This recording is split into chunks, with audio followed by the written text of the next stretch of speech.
1865년 미국 남북전쟁이 끝나갈 무렵 미국 미주리주 세인트루이스 서던 호텔에 식당에 방문한 한 남성이 있었습니다. 식욕이 왕성하고 식사 예절이 좋지 않았던 남성. 그의 옆에는 현금 뭉치가 들어있는 돈가방이 놓여 있었지만 남성은 전혀 그것을 감추려 하지 않았고 되려 사람들에게 자랑까지 하고 있었습니다. 남북전쟁에서 많은 돈을 벌었다고 좋아하던 남성의 이름은 알렉산더 키스 주니어. 10년 후 사람들은 그를 다이너마이트의 악마라 불렀습니다.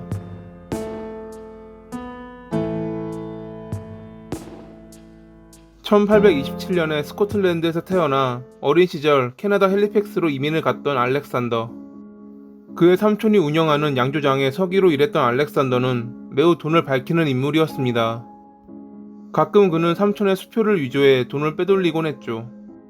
1861년 미국에서 남북전쟁이 시작될 무렵 전쟁을 이용해 돈을 벌고자 하는 밀수업자들이 헬리팩스로 모여들었습니다. 돈을 좋아했던 알렉산더는 이 기회를 놓치지 않았고 밀수업자들의 대리 구매를 통해 많은 돈을 벌어들이기 시작합니다.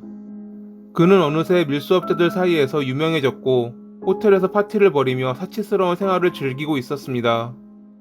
알렉산더의 고객 중에는 남부연합의 사람들도 존재했죠. 남북전쟁에서 초반의 우세와는 달리 남부연합군이 패배할 상황에 이르자 알렉산더는 가능한 많은 이익을 내기 위해 열심히 머리를 굴렸습니다. 그 중 하나가 거액의 보험을 가입한 뒤 폭탄을 사용해 배를 폭파하고 전쟁 때문에 피해를 보았다고 주장하며 보험금을 타내는 것이었죠. 당시 그가 이런 방법까지 동원하고 있는지 몰랐던 사람들은 대외적으로 많은 이익을 내는 알렉산더에게 투자하기 시작했습니다. 그렇게 1864년 12월까지 여러 방법을 동원해 돈을 끌어모은 그는 100만 달러의 투자금과 함께 헬리팩스에서 사라졌습니다. 자신들이 사기를 당했다는 것을 깨달은 투자자들은 그를 찾기 위해 탐정을 고용하기도 했습니다. 탐정이 알렉산더가 미국 뉴욕에 숨어 있다는 것을 알았을 때 이미 그는 세인트루이스로 도주한 상태였습니다. 많은 돈을 잃었던 투자자들, 특히 분노한 남부연합의 사람들은 그를 찾기 위해 많은 이들을 보냈습니다.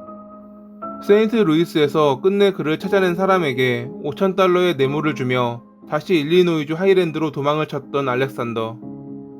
한동안 추적자들이 나타나지 않아 안심한 알렉산더는 하이랜드에서 만난 세실리아라는 여성과 결혼하며 가정을 꾸렸습니다.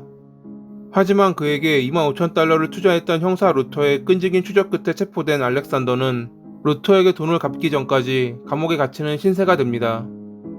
많은 대가를 치르고 감옥을 나오게 된 알렉산더는 1866년 1월에 뉴욕에서 독일로 가는 배에 올라타 드레스덴으로 향했습니다. 루터 때문에 많은 돈을 잃긴 했지만 여전히 모아둔 자금이 많았던 그는 드레스덴에서 상류층 생활을 하며 다시 한번 인생을 즐기고 있었습니다. 많은 파티를 열어 독일에 거주 중이던 미국 사회 인사들이나 고위직 장군들과 어울렸던 알렉산더.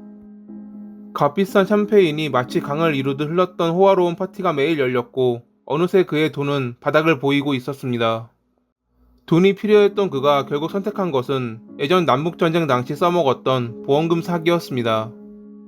그는 막대한 액수의 수출품 보험을 들고 전문적으로 고안된 시한폭탄을 배에 실어 배가 대서양을 횡단하는 도중 침몰하게 만들 계획을 세웠습니다. 그렇게 되면 바다 한가운데서 배는 가라앉을 거고 당시 보험사들은 이를 조사하기 힘들 것이기에 많은 보험금을 지급받을 수 있다는 생각이었죠.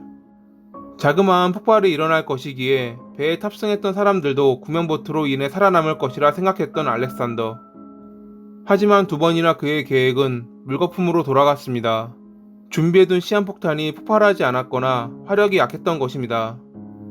1875년 12월 13일 두 번의 시행착오 끝에 이뤄진 세 번째 범행이 있던 날, 독일 브레머 항구에 정박해 있는 모제로의 가명을 사용해 올라탄 그는 사람들 몰래 시한폭탄을 설치한 뒤 빠르게 배를 빠져나왔습니다. 하지만 잠시 후 항구에서 울려 퍼진 커다란 굉음. 그가 사용한 다이너마이트의 양이 너무 많았고 타이머가 잘못됐던 것이었죠.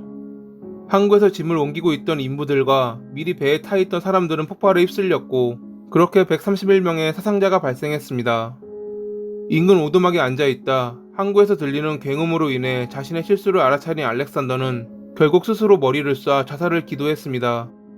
가족들에게 사랑한다는 것과 오제로의 선장과 피해자들에게 미안하다는 편지를 남기고 말이죠. 당시 죽지 않았던 그는 총성을 신고받고 출동한 구조대원에 의해 구출됐지만 결국 5일 뒤 병원에서 사망했습니다. 침상에 누워 형사들의 질문에 짤막한 대답을 통해 범행 사실을 자백했던 알렉산더. 사람들은 그를 다이너마이트의 악마라 불렀습니다. 그를 검시한 검시관은 과학적인 목적으로 머리를 보존할 수 있게 해달라 요청했고, 그렇게 그의 머리는 유리병에 담겨 한동안 브레멘 박물관에 보관됐다고 합니다. 하지만 세계 2차 대전 당시 연합군의 폭격으로 인해 그의 머리가 담겨있는 유리병은 흔적도 남기지 않고 사라졌습니다. 돈 때문에 해서는 안 될 범행을 저지르다 많은 이들의 목숨을 앗아간 알렉산더. 그가 지옥에서 영원히 자신의 머리를 찾기 위해 돌아다니길 기도하며 이만 글을 마칩니다. 오늘도 시청해주셔서 감사합니다.